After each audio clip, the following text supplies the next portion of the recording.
Baby Yoda's name is Grogu, and I hate it. Welcome back for another recap of The Mandalorian, Chapter 13.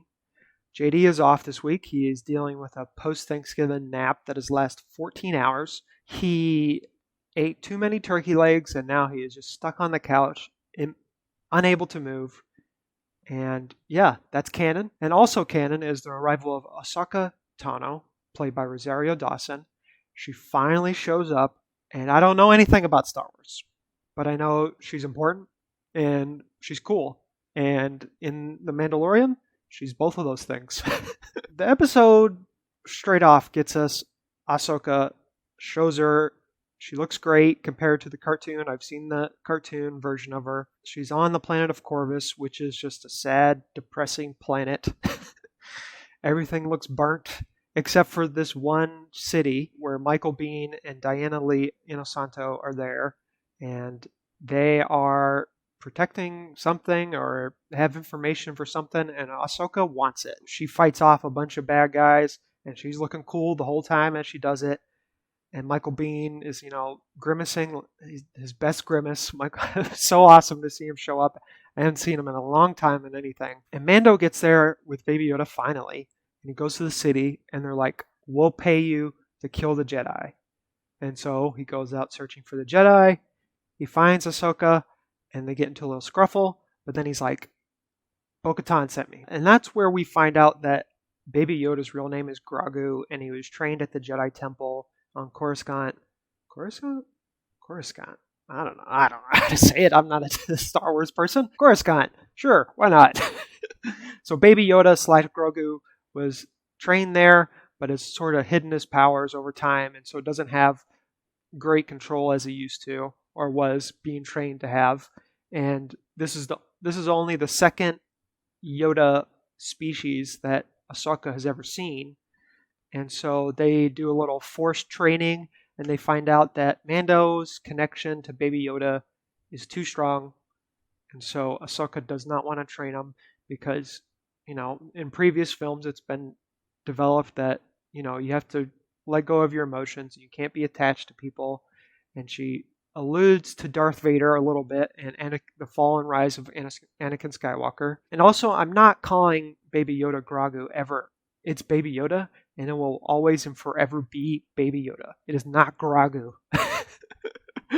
I know that it's his name, and I respect that, but to us, it's Baby Yoda. They're going to go back to the city and sort of get the information that Ahsoka needs, while also Mando gets what he needs. And what Mando needs is he agrees with Ahsoka to, if they do this, just like every other episode, if you do this mission, I'll do this thing for you.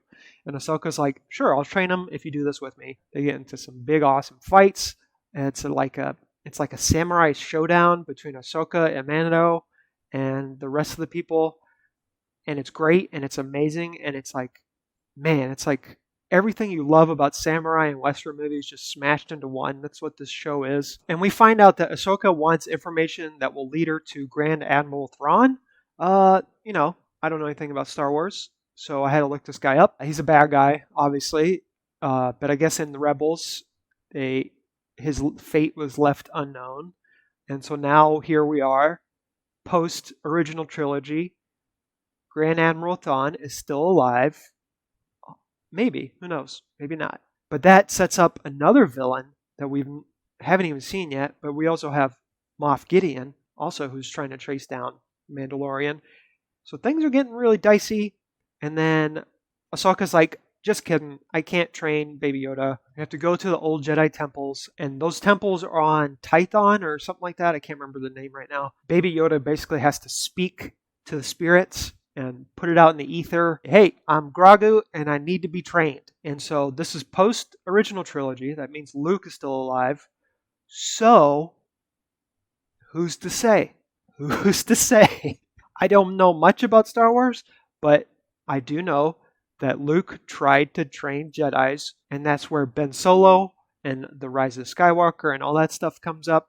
So, it's like, hey, they're hinting at a lot of things here that are beyond my reach of scope of what Star Wars is, but I know enough to know that things are serious and we're getting to some points that are like in the movies. So we're going to start seeing some interesting things develop, and we're going to see Mando.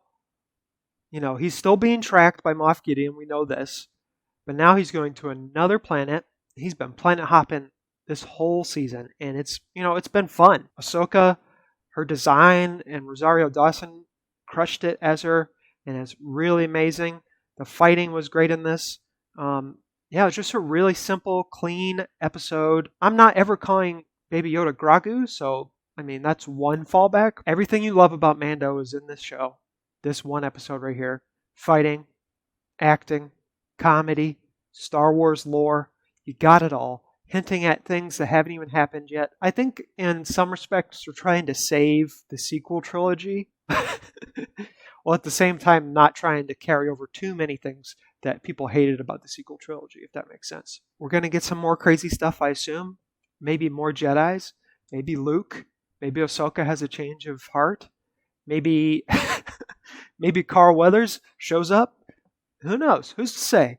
I don't know. I don't know anything about Star Wars. Bye-bye. Un esercito di prodi